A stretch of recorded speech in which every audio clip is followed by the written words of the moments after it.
Welcome to Talking Giants Week 2 preview. Giants at Chicago Bears. Kind of a familiar foe this last few years. We've got to know the Bears pretty well. We'll obviously have our segment with Danny later doing quick picks and fantasy and all that. Robert Schmitz, who, if you're a longtime listener, he came on the show last year for the Bears preview of Windy City Gridiron. Gives us some good nuggets. I'm your host, Bobby Skinner, here with my co-host, Justin Pennick. Justin, how are you doing, my man? Bobby Skinner, I'm very excited for this football game. Very excited. You know, we talked positives, we talked negative all week one.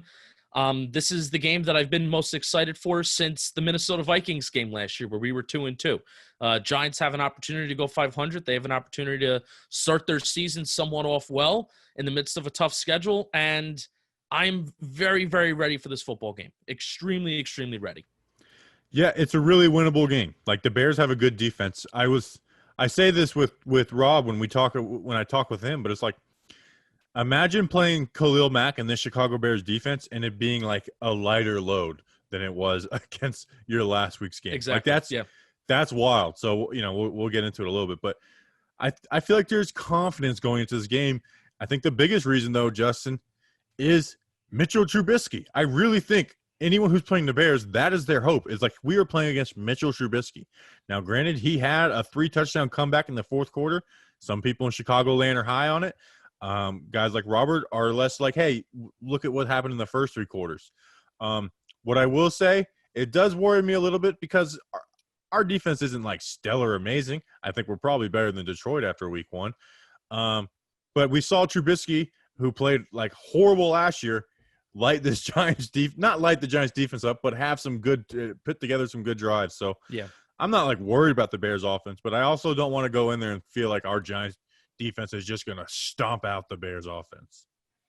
Yeah, it's a good point, but I'm going to bring something up here. I did a quick little stats digging. It took me 10 seconds to find this, so it's nothing extravagant. The score of the Bears-Lions game heading into the fourth quarter on Sunday was 23-6. Pretty big deficit. In quarters 1 through 3, they averaged a 52% pass rate and an average of 5.9 yards per attempt. That's not great. In the fourth quarter, they had a 73% pass rate and 8.9 yards per attempt. That's pretty darn good. So what that tells me, and I'm with Robert, and I'm glad Robert's really going to elaborate on this so I don't have to elaborate on it.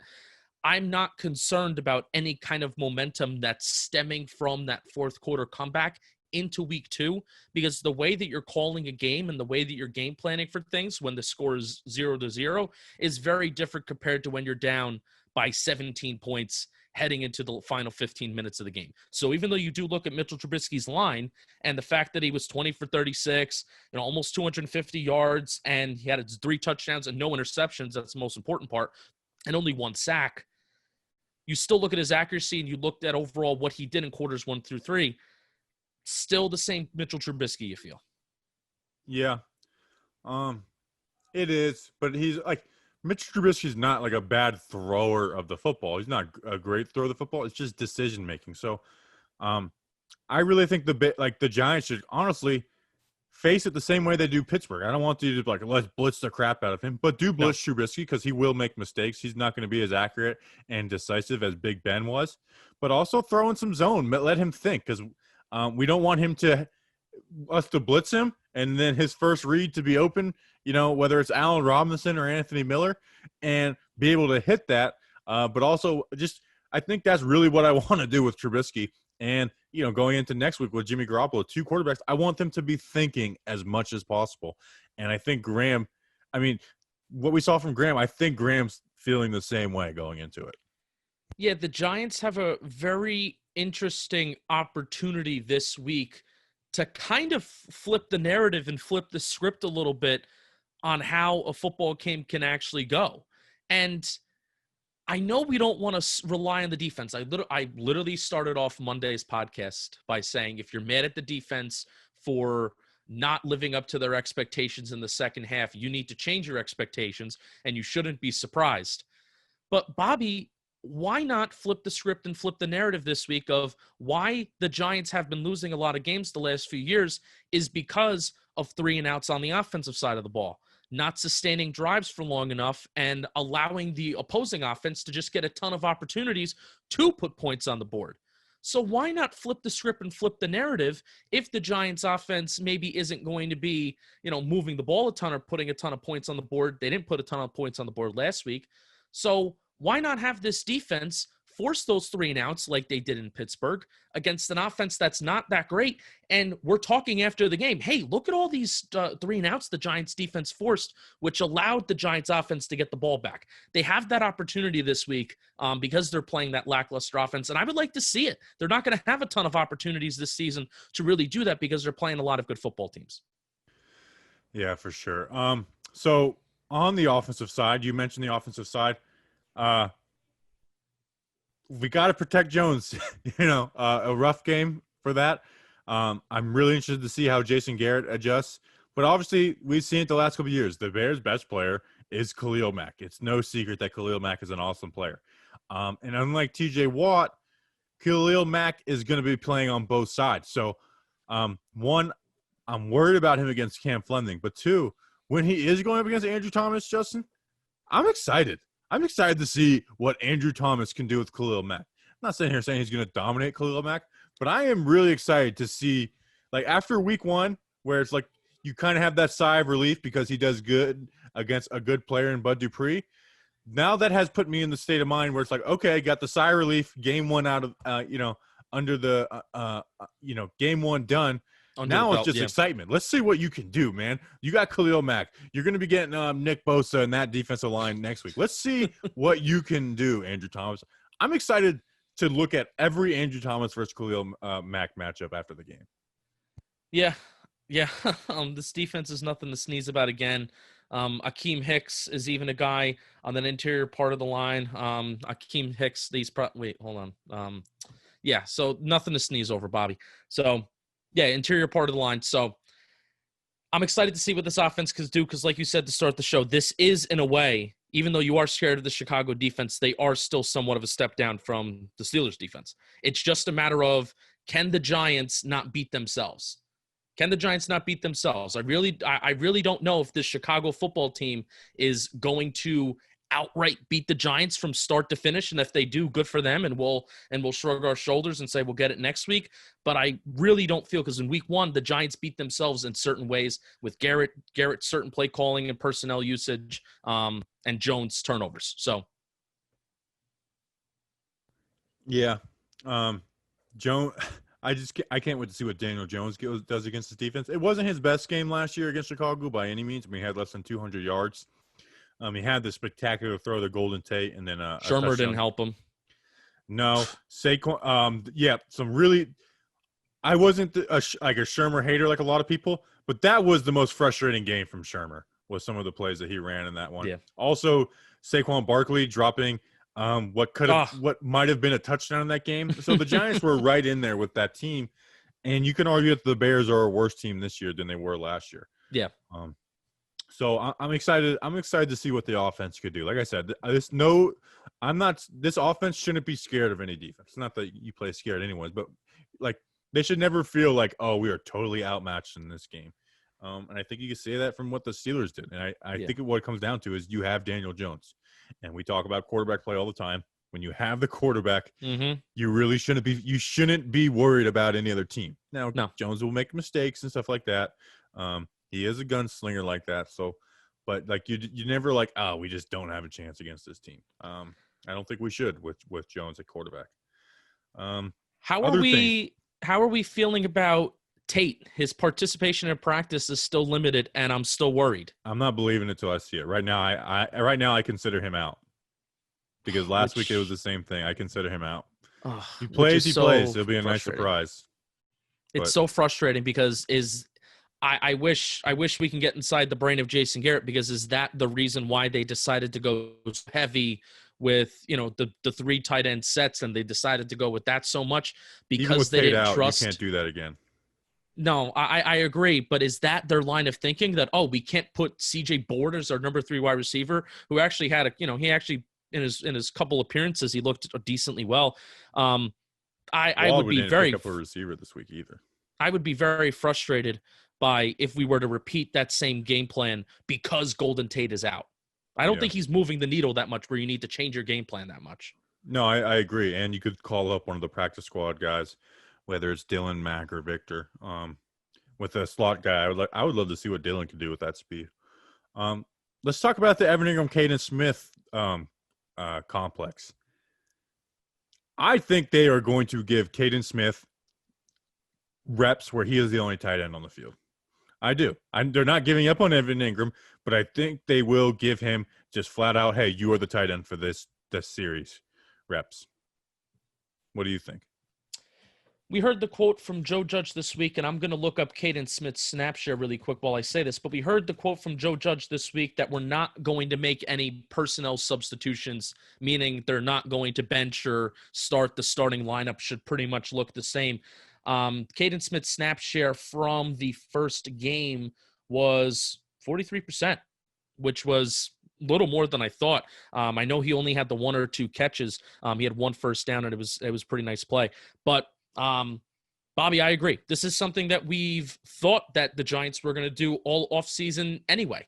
So I'm with you. I really hope that we say Caden Smith, because also, why do I feel that the Giants are more versatile? Now, I say versatile, but understand where I'm coming from. I'm talking about with the threat of the pass and the run.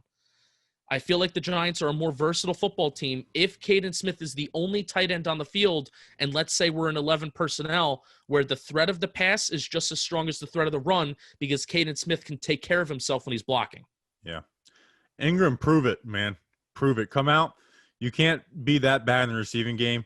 We know who you are as a blocker. We understand that we shouldn't do what we did last week with these 3 tight end sets. Like we were asked, like we put him in a bad situation. But you got to be a baller in the receiving game. You like even the offensive pass interference get called back. He didn't have any separation on that play. It was an amazing throw and catch. But we need him to be like he was against Tampa, like he was against Dallas. We need him to be wide ass open with that speed. We didn't bring him in to make contested catches. They drafted him to be wide ass open. So Ingram, show it, man. Show it. I'm so sick of tired of talking about it. Where we went from if he's healthy to now it's like I don't know how we use him. He's a valuable weapon, okay? I've never been more frustrated with Evan Ingram than I have been this week. He's a valuable weapon. Figure out how to use him. Figure it out, because we cannot have what we had against Pittsburgh in week 1. No. We need valuable pieces on this offense, and especially as I may be bringing up this point a little bit later in the show when we get to the Giant factors, but especially as Darius Slayton will probably be garnering most of the attention on this Giants passing offense now. Not only did he have that big 41-yard play down the field, so of course you always need to keep that safety. You need to possibly keep an extra safety on an eye on Slayton, because we don't really have another deep threat on this team. But also in between that 10 to 19-yard range too, that could be a killer for defenses if we can really get Darius Slayton established of being a consistent wide receiver, of catching balls in between that 10 to 19-yard range and not just 20-plus yards down the field. Yeah, for sure. All right, you got anything else before we kick it to Robert K. Schmitz? No. Excited for this Giants game. Very, very excited, and very excited to also say my game predictions a little bit later in the show. For sure. All right, Robert Schmitz, he was on the show last year. I've got to done stuff with him 4 or 5 times now. Really nice guy, knowledgeable. I think he does the best Bears stuff. He writes and does videos for Windy City Gridiron, the SB Nation Chicago Bears site. So without further ado, here is Robert Schmitz.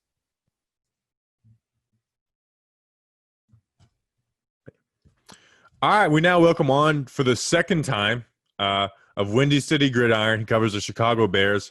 I've known him for a couple of years now. He did some stuff on my old show, Silverman Radio. You might hear about that here and there, listeners. Robert Schmitz, what's going on, Rob? Man, I'm doing well. Not a ton's going on outside of week 1 of football season just happened, and that's really awesome. Certainly, it's kind of goofy sitting here recording with you on a Wednesday afternoon with the All-22 film not having been released yet, but we'll do what we can and talk about our favorite teams, because I'm really excited about this matchup with the Giants, and probably not for the reasons that you think I am. I really can't wait for this game. Yeah, same here. You guys are coming off some fourth quarter heroics from Trubisky, which we'll talk about, or at least to see him. I haven't been able to watch the game as we record this, But it's good to get you on. Usually when it's someone from another team, it's like I make sure I can fill the time. With you, Rob, I had to tell you beforehand that we got to not I know. because we I know. could do 45 minutes and then and just make it the whole podcast. But Rob, I'll start with the Bears. First, I'm going to ask you this: what happened with Prince Amukamara? I know he went with the Raiders, got cut. Giants fans, this isn't meeting the opponent, but we do have a weakness at cornerback too. What was Prince Amukamara last year, and why do you think the Raiders kind of gave up on him when he was on such a cheap deal? So one thing that's a huge bummer in the NFL, and we see this with all kinds of players, I can't pick out a specific Giants example, but I bet you could, is there's one age where 1 year they were doing really well. They looked like a perfectly fine player. They've definitely got another year in the tank. And then all of a sudden the clock turned, the next season started, and you went, oh, that's different. And Prince Amukamara kind of had that moment last year. It wasn't horrible, but he clearly couldn't run like he was able to in 2018. And I think that the Bears identified a bunch of cornerback prospects that they liked in the draft. And as you can see, they picked up Jalen Johnson. They had Buster Screen just in case. They must have liked where they were at. And with Prince Amukamara on a, $8 to $10 million deal, it just made sense to let him walk somewhere else. It's a bummer to see he didn't stick on the Raiders, but that's out of my control, certainly. And he could just be 1 year too old. It's a huge bummer for him. Yeah, he's been a name that we've kind of circulated in that cornerback 2 hole. Figured I'd get your thoughts on that. But speaking of your DB group, we'll start there because I think the Giants and Bears, they know each other. We've played each other the last couple of years, have a good familiarity. So I don't need to ask you if Khalil Mack is good and your front seven. I mean, we've seen it. Right. Where things have changed, is on the back end. Like we mentioned, Prince being gone. I know Amos wasn't there last year, but Clinton Dix is gone. What does the secondary look like in 2020, whether it's corner and safety? Because I know the Giants have Slayton, who really impressed in his first game of year 2, and then Shepard, but it's not the most overachieving group. I mean, what's the secondary look like? So I'll tell you what, and I wish that I could be saying this as some sort of homer. I'm speaking weirdly objectively here. Jalen Johnson looks as good as you could ask for from a rookie cornerback. He's big, he's fast, and he's making some mistakes. For instance, he got caught on a switch, basically schemed situations that test veteran corners, like zone switching and making sure that the rookie has to switch at the right moment to pick up what would be a gap in the zone. Those may snake by Jalen Johnson, but on man coverage situations, he was outstanding against Marvin Jones last week. He actually created the pick or the deflection that became an interception, which was the only reason the Bears were able to come back in the first place, because he broke really well on a ball that Eddie Jackson pinched in. The point is, just for the sake of brevity, like we talked about at the start of the show, the DB group couldn't look better given what I thought they were going to be. The big hole, as far as what the Giants may very well want to look to attack, is that our front 4 isn't what you would want it to be, with Eddie Goldman having opted out. The Bears don't really have a run stuffer outside of just Akeem Hicks, but the other 2 are much more pass rushing linemen, and Danny Trevathan looked really, really nasty in coverage. That's our inside linebacker next to Roquan Smith, and the Giants, or the Lions, ate him alive. They targeted him as often as they could because they didn't want to touch the rest of the DBs.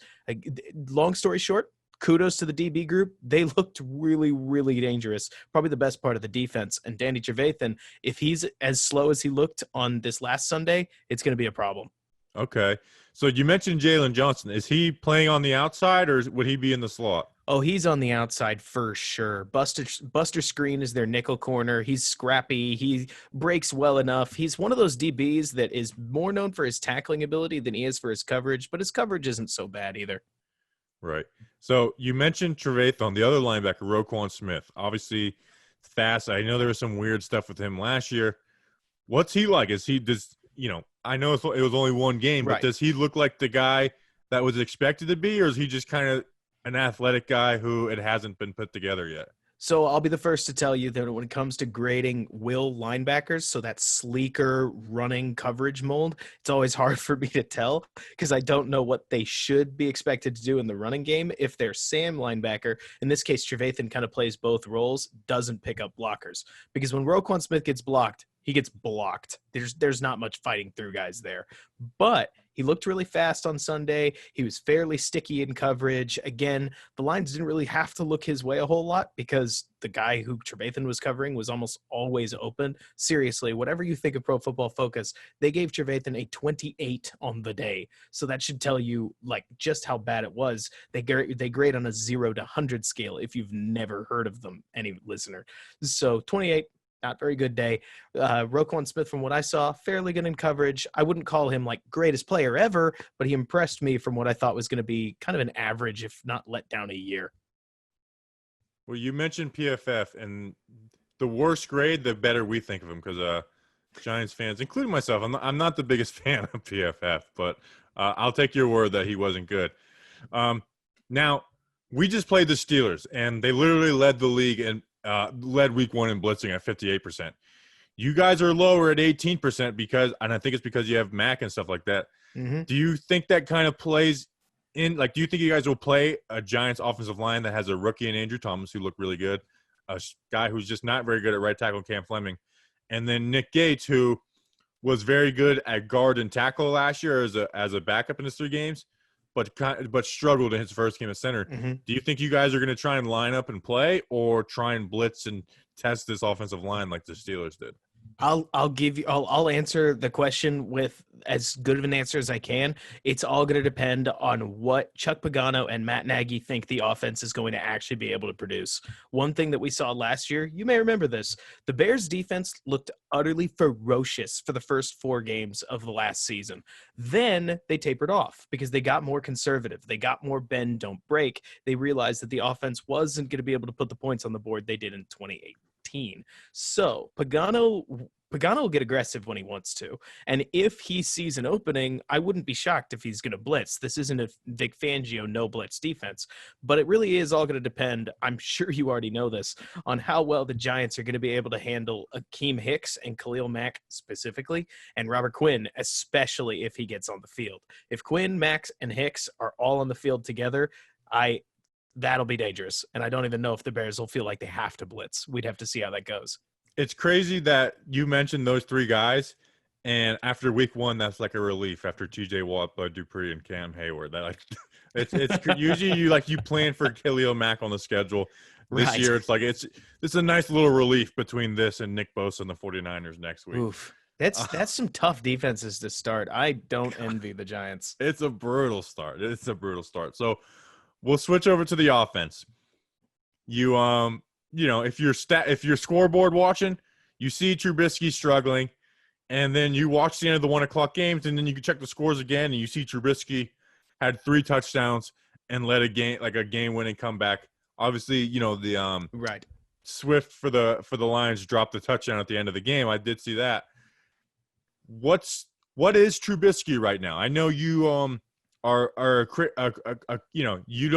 not a homer when it comes to Trubisky. I get called critical of Mitch Trubisky all the time, and it's just because I point out that the guy's got some major flaws. I mean, I don't say that with any condescending attitude. If I was going to tell you what I think Mitch Trubisky is, it's sort of a one-read thrower. He likes to see it and throw it. He has, let's call it shaky feel for the pocket sometimes, and he can be mobile, but he needs a pretty defined running lane, and he's not usually going to just stand through some tacklers the way that I know a guy like Carson Wentz might. And I'm sure you've got plenty of experience with him just Houdiniing out of the pocket, even though he had a nasty game on his own. But what I'll tell you about Trubisky, I'll keep it short and sweet.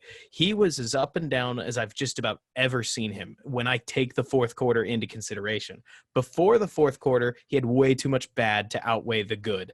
But with the 4th quarter, where he went 8 for 9 with 90 yards and got some help from receivers who made some outstanding catches here and there, he was as good as he was bad. And again, I'll just cite PFF this one time because I thought it was hilarious. He had the 2nd highest positive graded throws, like percentage wise, and the 3rd highest negative graded throws. So I know what I saw isn't too crazy. Somebody else is verifying it. He went for, I'll even read you the stat line.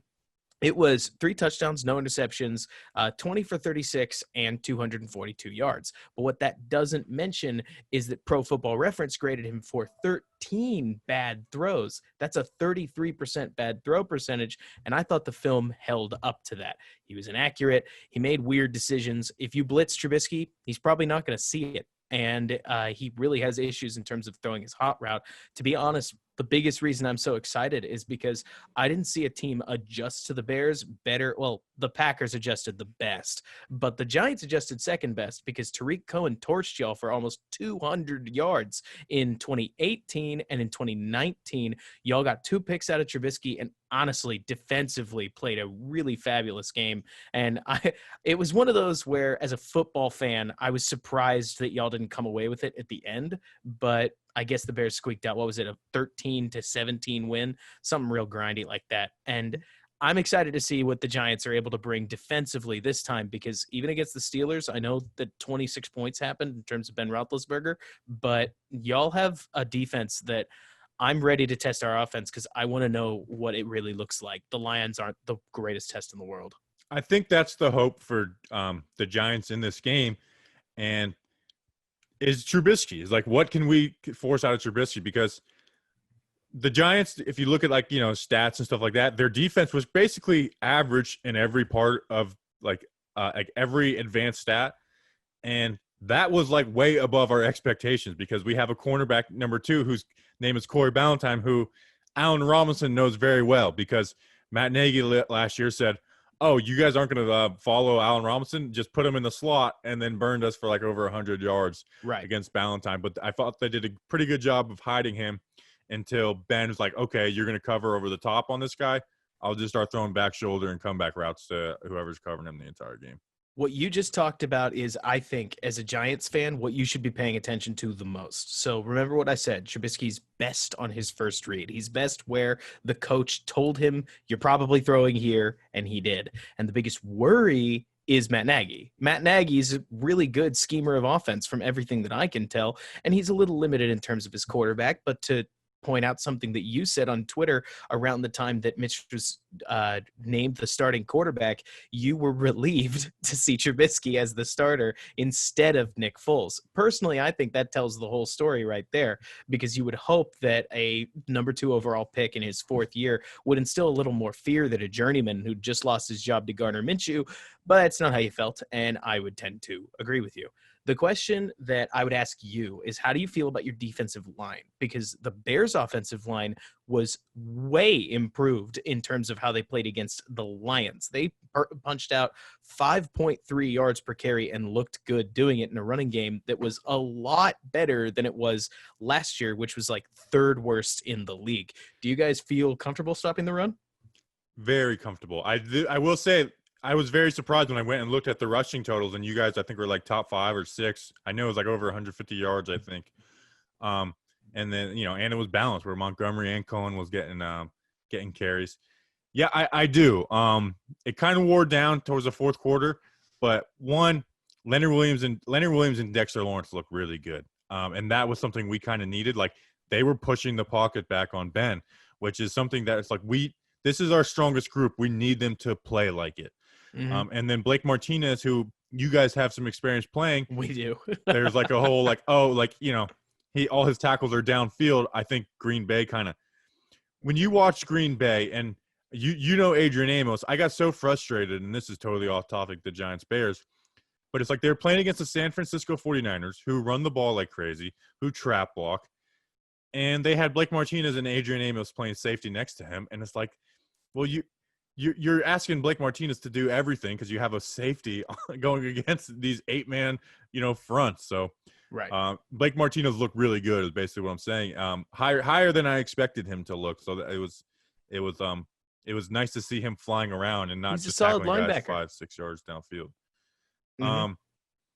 What's up with Allen Robinson? Are you guys going to pay him? Because I'm not someone who's like go out and get every free agent. You know how it is. Whenever someone want Allen Robinson. That's what I was going to say. Want Allen Robinson. Every time there's someone that might be traded, every fan base is like, we got to go get that guy. But I said we did a little like 2021 free agency in the offseason.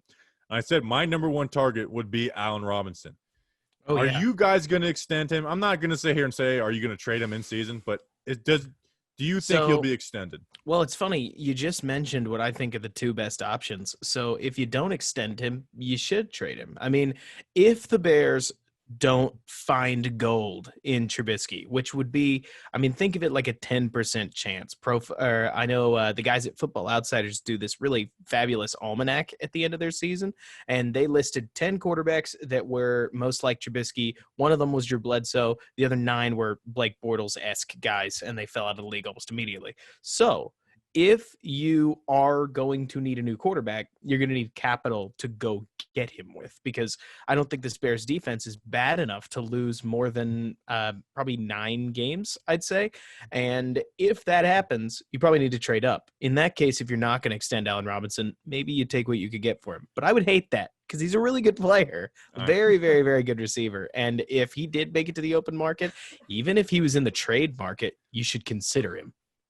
I would too, man. If obviously, we just traded for an expiring contract in Leonard Williams, and he's a good player, but we didn't get him extended. So, one, it was kind of a bad trade anyway. Anyway, I'm not going to rehash that. All my listeners know that. I'm sure. But it would be I said it would be a shame to trade for an expiring deal 2 years in a row. But if we could, obviously you can negotiate and be like, hey, we're going to lock you up as soon as you get traded here.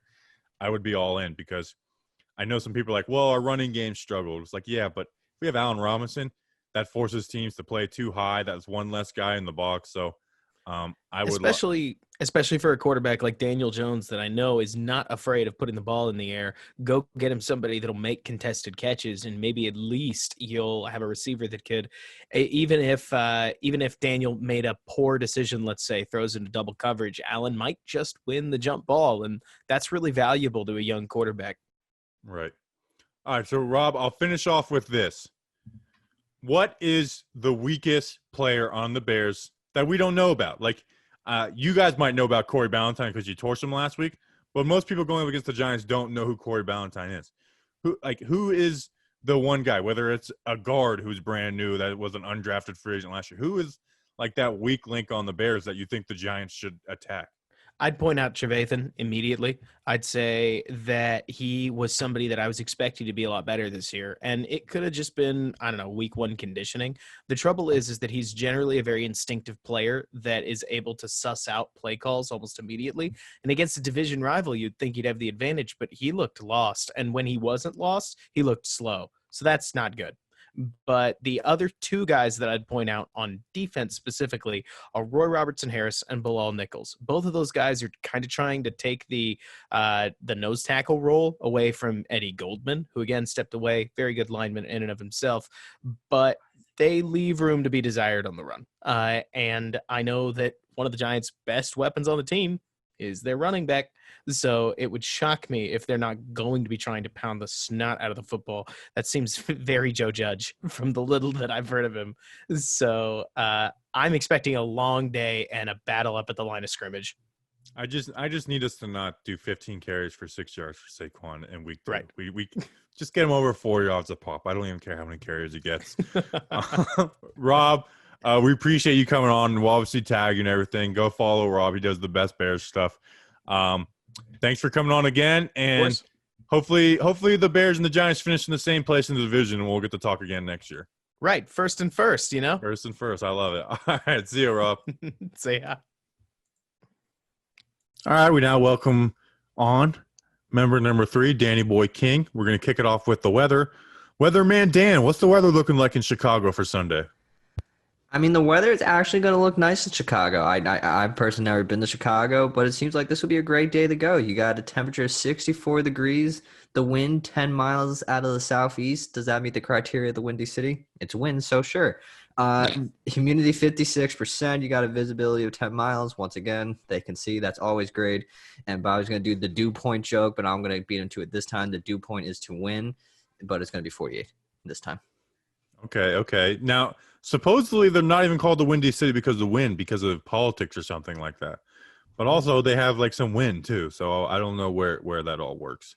I've never heard of it being called the Windy City because of their politics. It would have shocked me because I feel like that they would probably get quite heated. All right, so now we will all share who we will vote for in the presidential election. Me, vote for me. which we will be doing that eventually. I'll be giving away free T-shirts for people who vote for me. Jeez. It's illegal to do, but we're going to do it because we're not snobby media members. All right, guys.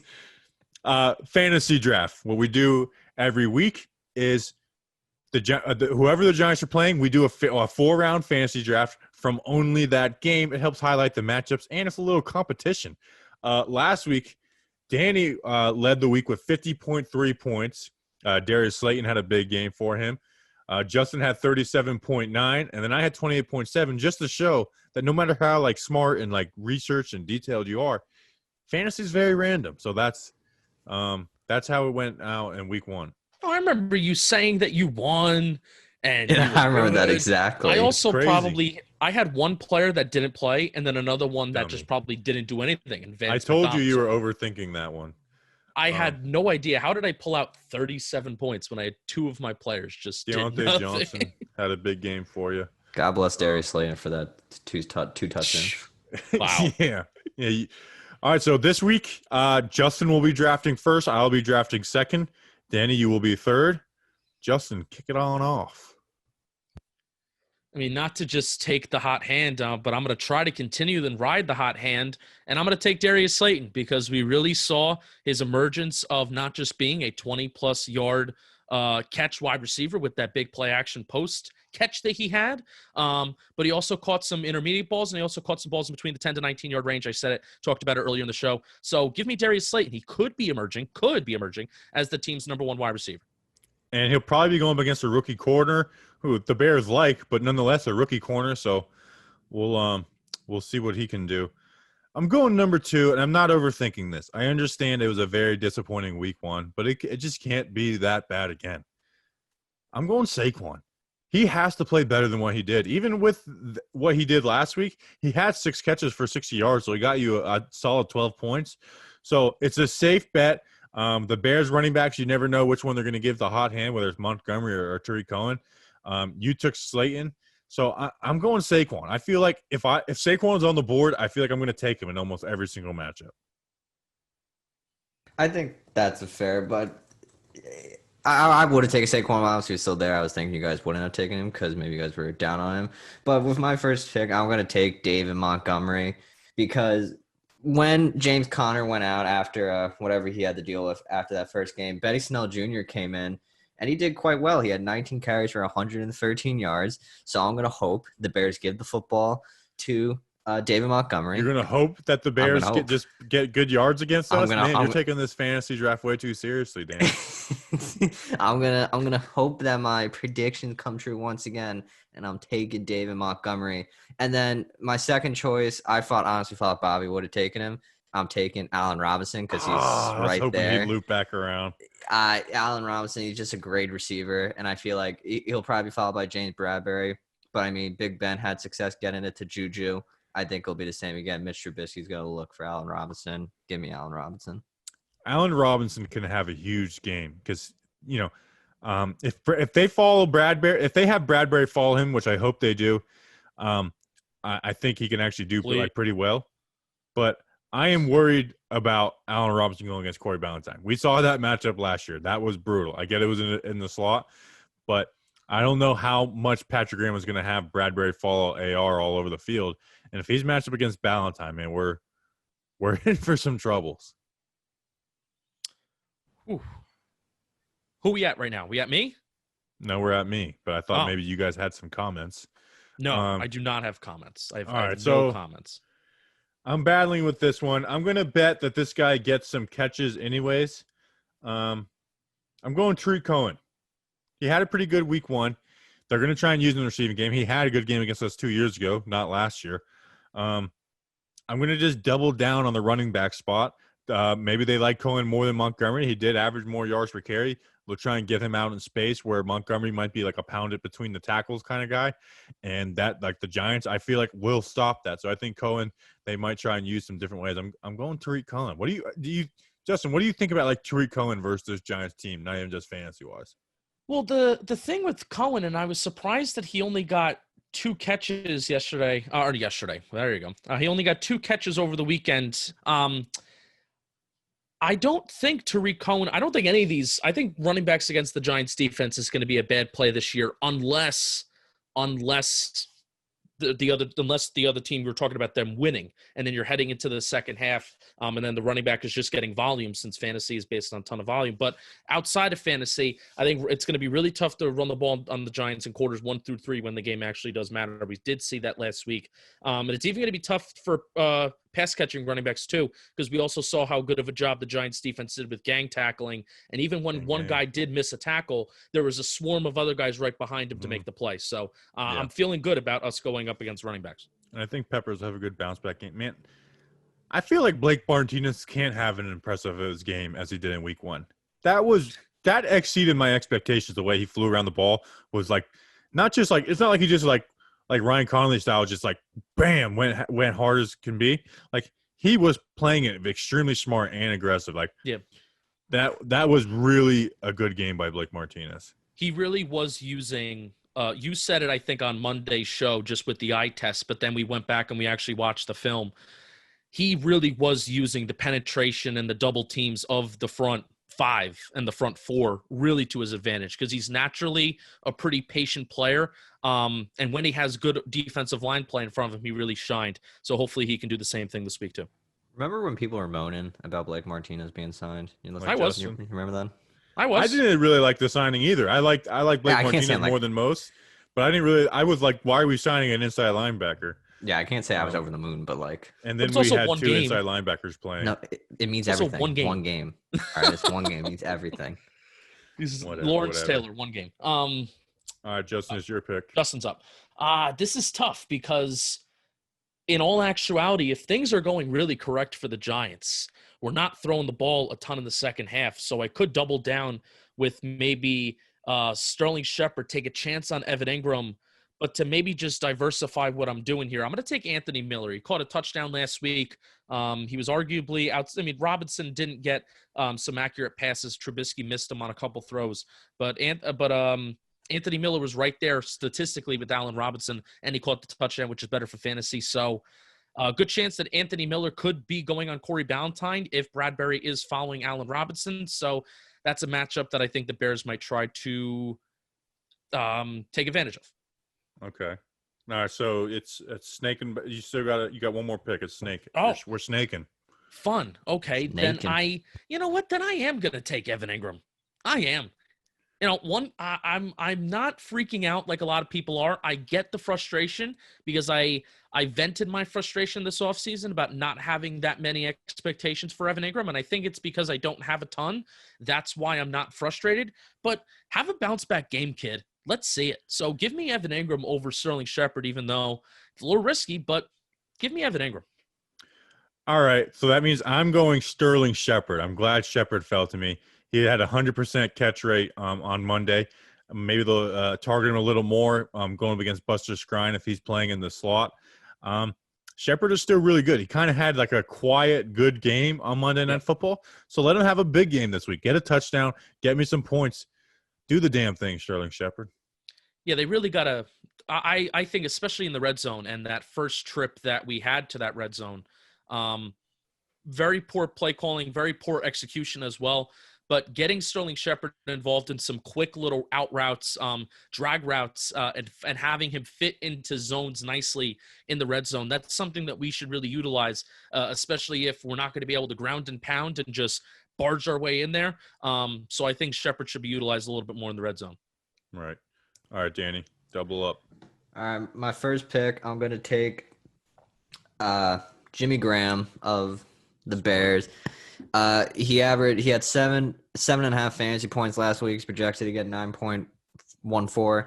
I think Jimmy Graham is going to be is going to have a decent game against the Giants. I mean, Eric Ebron last week, he had like 1 catch for 18 yards, but it worked out well for me. So I'm going to take another leap on tight end and give me Jimmy Graham. Now this one's risky. It's really risky because I don't know if he's even going to play, but I'm running out of options at wide receiver. And me personally, looking at what happened last year, Golden Tate, 3 catches, 33 yards, and a touchdown at the Bears last year. Give me Golden Tate. If he comes back, now obviously the hamstring issues can linger, and this is probably going to come back and bite me, and he's probably not even going to play. But Golden Tate, I think it provides another weapon for Daniel Jones to feel comfortable with. So give me Golden Tate. Give me Jimmy Graham. Let's rock and roll. I was actually going to take Tate and just be like, screw it, 4th round, give me a shot. A guy who could have a huge game if he plays. But you snagged him up, Danny. I'm going to go Caden Smith. I think instead I was thinking about taking a risk and going like Cordell Patterson or Darnell Mooney and thinking like maybe they'll have a good, one of those guys can make some plays against Corey Ballantyne. But I think Caden Smith is a safe bet. And I feel like I have 4 safe bets where Saquon, he's going to get touches no matter what. Shepard is going to get, 5+ targets every game. Caden, I feel like he's found himself a role to where he will be in some checkdowns, and then he can, have a touchdown too. And then Tree Cohen being Tree Cohen. So I'm going Caden Smith. I would have taken Caden Smith if he somehow lasted that long because I heard what you guys are saying about him. Yeah, I have some very boomer bust guys on my team, unlike Bobby, who has some pretty safe guys on his team. And this guy can possibly be a boomer bust too, particularly in the pass catching game. And I will go Cordell Patterson. He only got, I believe, 2 catches last week, but he has that ability to line up as the wide receiver. He has the ability to line up as a running back. And hey, if there's a chance, I'm not sure if he's still returning kicks and punts. He should. If he even winds up getting a touchdown that way, that's an extra 6 points. So give me Patterson. All right, so the teams, Justin has Darius Slayton, Anthony Miller, Evan Ingram, and Cordero Patterson. I have Saquon, Tariq Cohen, Sterling Shepard, and Caden Smith. Danny, you have David Montgomery, Allen Robinson, Jimmy Graham, and Golden Tate. So if Golden Tate doesn't play, Danny, you could possibly have no New York Giants playing for you on Sunday. It's a risk I'm willing to take. I mean, the offense didn't even look – it wasn't great, but, I mean, Darius Slayton is the only one of the Giants' offense, other than maybe Evan Ingram was someone that I was really going to – and I said Caden. But those 3 were the only guys I would have really taken. Sterling Shepard, I wasn't really in the mood to take him. Evan Ingram, I believe he'll have a bounce-back week. And then Caden Smith, I heard what you guys are saying, and it convinced me to maybe take him. All right. See how convincing we are, people? All right. Giant factors. This is your first time listening to a pregame show. This is our X factors. We call them Giant factors because we're the Giants, and it's a play on words. Can't wait for it to get snarky by the end of the season. All right. We stay the same order as the draft. Justin, who is your Giant factor for week 2 at the Chicago Bears? Danny Boy King, I really don't appreciate you sleeping on Sterling Shepard because Shepard is actually my Giant factor this week. He is my Giant factor because Darius Slayton kind of is emerging as the number 1 target on this team and as the guy a defense needs to pay the most attention to in the passing game, especially if teams feel like they can take advantage of a lackluster rushing offense that is the New York Giants right now and the lackluster offensive line performance, at least as a rushing offense. So in the passing game, leaving another safety over the top and always staying on Darius Slayton's side, that's something that defense may have to do. So that's really going to open up, I feel, the intermediate options for Sterling Shepard. So hopefully there may be less guys in the box this week. So maybe we can have some success running the ball because we had success throwing the ball. So if there's less guys in the box, Sterling Shepard is going to be needed to find those holes in the zones and be that security blanket for Daniel Jones. So Shepard's going to be really important this week if more attention is put on Slayton. I mean, he was 6 for 6 last week, so maybe I am sleeping on him. And as you said, Darius Slayton's going to garner much more attention after the performance he had against the Bears. So, I mean, that right there makes perfect sense to have Sterling Shepard as your Giants factor. And the Giants need him to be good. He's a quality player, and when he's on his A game, the Giants are an even better football team. Yeah, I went into the season saying he was the best wide receiver. I've done a little week 1 overreaction and said Slayton, which I don't think is too big of an overreaction, but nonetheless, still a good player. All right. I'm going Darnay Holmes, the nickel corner. I didn't even really think he was going to play a ton week 1. He did. And I thought he had some positive plays. You look at the advanced stats, and it wasn't great. But he also was putting some man coverage on some impossible routes to defend on a good wide receiver in Juju Smith-Schuster. This week, he's lining up on Anthony Miller in the nickel. He lines up on Anthony Miller, who is a good player, but by no means is a great player. He's a very good, solid player. He had a good week 1 versus the Bears. We saw how we got picked on with Corey Ballantyne in the nickel last year versus the Bears when they lined up Allen Robinson there. So whether they're pitting Allen Robinson in there for a few reps, Anthony Miller, Darnay Holmes has to come up big, whether it's in man coverage, zone coverage. And if he makes plays, especially on third down, then that could change the way Trubisky processes things. We saw him use in blitzes a few times. Be a dynamic player. Darnay Holmes is my giant factor for week 2. I really like that pick. And I feel like Darnay Holmes, he looked fine for what I saw from him on Monday night. And as you said, Corey Ballantyne struggled. We need Darnay Holmes to go out there and be a beast. So my Giants factor is Evan Ingram. He's too talented to have a game where he goes 2 catches for 9 yards. Yeah, I went back to look at his stats last year. Week 1 against Dallas, he had 11 catches for 116 yards. 6 catches for 42 yards, 6 catches for 113 yards. Evan Ingram is so talented, and it's so frustrating when he goes out there and he plays a game like that and has a case of the drops. He's like that game in Tampa last year when he made that beautiful one-handed catch, and then last week he goes out and drops some simple catches. Evan Ingram's so talented, and when he is playing like the Evan Ingram we know, it gives Daniel Jones another security blanket because at Duke, he loved that tight end he had. If he has a capable tight end, it gives Daniel Jones even that more insurance of protection to have a guy he can give it to, and Evan Ingram can take that ball to the end zone with his speed. So give me Evan Ingram. He needs to have a bounce-back game because he's entering crucial parts of his career if he really wants to be a Giant for the long run. And maybe he's not a plan in the long-term plans for the Giants going forward and they look to trade him or something, but he's on the team now and he's way too talented of a player to just not be able to figure out what to do with him. I know we're overreacting to one game. I get that we're doing that, but he's way too talented to have games like that. Like you said, Danny, we can't have Evan Ingram playing like that on a consistent basis. We need him to have those big games. And when he doesn't have big games, we need him to have 5 catches for 53 yards and not get blown up every time he's asked to block somebody. Yeah, and he was brought in from that whole Jerry Reese era. Dave Gellman and clearly Pat Shurmur saw something in him, and clearly Joe Judge is seeing something in him. And obviously he can't get traded at the trade deadline. And I think this year is a more likely scenario where if the Giants are playing like a par for the course, that they just get rid of Evan Ingram and get something back for him. But as you said, he's on the team now. We need him to contribute. And I think this is a week that he can't have one of those bounce back weeks and everyone will be like, oh, Evan Ingram's good again. Or he could suck, and then everyone will be like, trade him. For sure. All right. You know what time it is, folks. Danny has just been dominating us in every competition. It's quick picks. Beast. Week 1, Danny went 6-2. Myself and the listeners went 5-3, and Justin, you went 4-4. I was like 4-0, 5-0 after the 1:00 games, and all my teams were up at one point. Like the Bucks were up, the 49ers were up, and I can't remember the other team. I was like, I'm going to go freaking undefeated in week 1. I'm going to brag so much, and then they all lost. So it is what it is. And we should have lost with the Bears last week. We should have lost because DeAndre Swift just dropped that touchdown. Yeah, the Bears definitely saved me. All right, I should have lost with that Chargers game, but Randy Bullock apparently pulled both his calves. Oh, that was the other one. He faked it. He can't figure out which one. He can't figure out which one he pulled. He faked it. They said like, oh, it's nothing serious. He faked it. He totally faked it. 100%. I can't believe that crap. All right. We'll start with Thursday Night Football. I think we're just going to leave Thursday, even though people will be listening to this afterwards.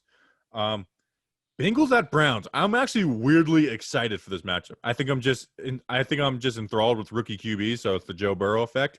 But I'm going Bengals. Danny, who are you taking? I'll go in Bengals. The Giants' former friend Olivier Vernon, he's banged up. I feel like the Browns are just in a banged up state right now, and they're in a state of flux. So give me Joe Burrow. Give me the Bengals to go out there and win the Battle of Ohio. Bang, bang, Bengals. Joe Burrow. Make something happen. Justin, who do you got?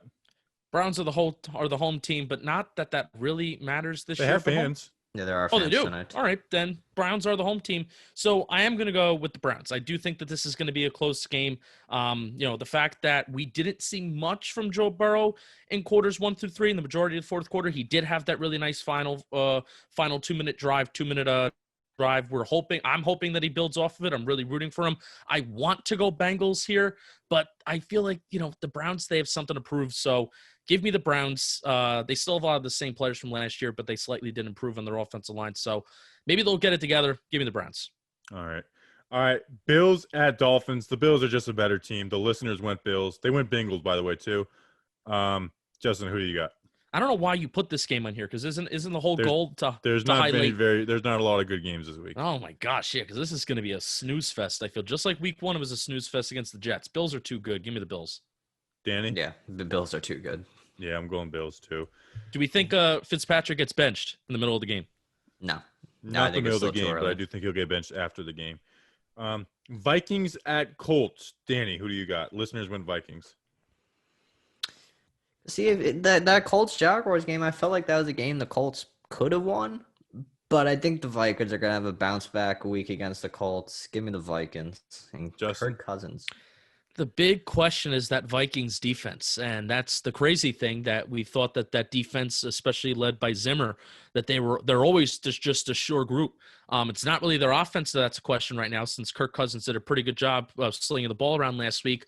When he was allowed to sling it, he was pretty good. He put points up on the board in the second half. I'm going to go with the Vikings. Hopefully their defense can take a step up. The Colts offense and that Colts team as a whole really underperformed against not a very good Jaguars roster last week, any given Sunday. But the Colts have too good of a roster to be in that close of a game with the Jaguars, let alone losing the game. So give me the Vikings. They get their first win of the season. It's weird how Mitchell Trubisky's fourth quarter doesn't count, but Kirk Cousins does. All right, I wanted this to be my my upset pick, but the Colts, the Vikings just have too much talent. I really want this to be my one upset pick. Actually, you know what? I am, because we're agreeing too much. I'm going Colts. This is how I screw myself in the long run, is because I hate when we agree. So I'm going Colts. Falcons at Cowboys. The listeners went Cowboys. The Falcons put up some points against the Seahawks. Their defense sucks. Granted, their defense sucks. But I'm going the Falcons. Well, just outscore the Cowboys. That's my mindset. Just outscore the Cowboys. Danny, I'm sorry I interrupted. So let's look at this injury report. Blake Jarwin, torn ACL, gone. Leighton Vander Esch, collarbone, weeks.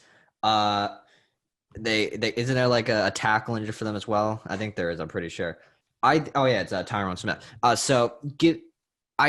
think this is a game that the Cowboys should win, but see, that's where the Cowboys always fall. Is a game they should win. I'm taking the Falcons this week. Give me Matt Ryan and the Falcons to win this one. Justin. I think the Rams are a good team, and I think the Cowboys for week 1 and them adjusting. I'm partially going with this because you two picked both Falcons. It's so strange how the Falcons the last 2 years, largely because they've been a bad team and they've been behind so much, they're passing the ball a ton. Matt Ryan is getting a ton of attempts. Fun fact about the fourth quarter last week, the Falcons had 0 rushing attempts in the fourth quarter against the Seahawks last week. Not a single one. 100% pass rate. I do think the Cowboys played somewhat well against the Rams. They should have won the game if it wasn't for an arguable pass interference call, offensive PI, and Mike McCarthy going for it. So give me the Cowboys. All right. Matt Ryan was picks. racking me fantasy points last week. Quick picks on the way out. Rams at Eagles. Listeners went Rams. The Eagles' offensive line is banged up. They're going against Aaron Donald and the boys. I'm going Rams. Justin? Yeah, give me Rams. Even though Miles Sanders is back, I don't know what his snap share is going to look like. So, give me the Rams. Rams. Give me the Rams. All right. Panthers at Bucks. Like I said, this is a weak schedule. Listeners went Bucks. I'm going Bucks. Are you guys both going Bucks? Yeah. See. All right, we're agreeing a lot this week. Ravens are at Texans. This sounds like a good matchup. I'm down on the Texans, man. Deshaun Watson was the most pressured QB in the NFL in week 1, and he had the highest drop percentage. DeAndre Hopkins is a huge loss to them, and the Ravens are just really good. I'm going Ravens. Justin?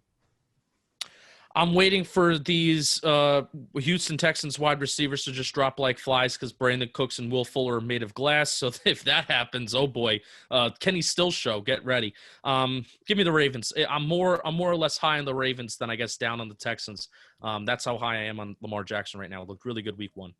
Danny? Yeah, I mean, it sucks we're agreeing so much, but I mean, because these games are not the best. It's the Ravens winning this one. The Texans just looked horrendous. Why'd you trade DeAndre Hopkins? I know money reasons, but still, It doesn't make sense. Like, you can make sense. Like, they didn't trade him. We're not going to revisit that. Patriots at Seahawks, final game. Danny, who do you got?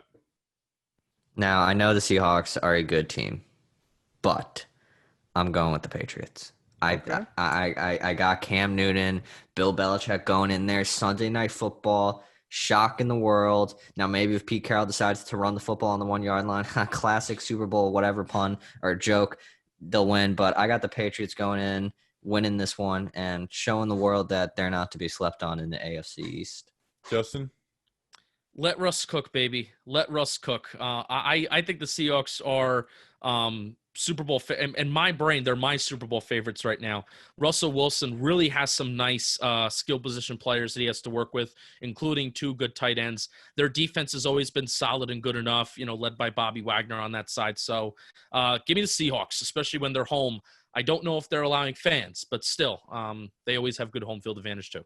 Seahawks are a better team. I just feel like Bill's got something for him. I'm going Patriots. Simple as that. Bill's got something for him. All right. Game prediction scores, fellas. Danny, Giants at Bears. Who are you predicting? Now, see, last week I went with the Giants to lose, and unfortunately I was right. This week I'm changing it up. I got the Giants winning in this one because the defense looked good. The offense showed hope. I haven't had hope in the Giants offense the past 2 years. So give me the Giants. You're right there, the sign, hope. You can't see it in the audio form, but there's hope. Give me Daniel Jones to go out there and have another good game and not make a boneheaded decision this time in the red zone. Give me the Giants to go out there and beat the Bears, probably in a close one because the Giants will probably make it interesting. What's the score, though? I got it 21-17. No, 17-14. 17-14. Oh, Okay, final okay. score Super Bowl 42. Yep, 17-14 is the final. Believe in it will happen. Justin, what is your game prediction? 27-17 New York Football Giants. Look at these winners I got on my team. I got some winners on my team. We probably lost last week because you guys predicted losers, like some losers. Winners win, losers lose. You'll hear me say that a lot on this portion of the show. We will win. We will dominate. We go into war. Giants 77, Bears 0. Suck it. I will never predict this team to lose with Daniel Jones as quarterback. I would never do it with Eli or Tom under the helm. I'll never do it with Daniel Jones. The only loss I predicted was with Geno Smith at the quarterback. Giants 77, Bears 0. Fellas, let's go out and get a win. Let's get a win. I don't want to talk about a loss on Monday. Let's get a freaking win. I'm so tired of this crap. Anyways, we'll be back Monday morning after the show or after the game.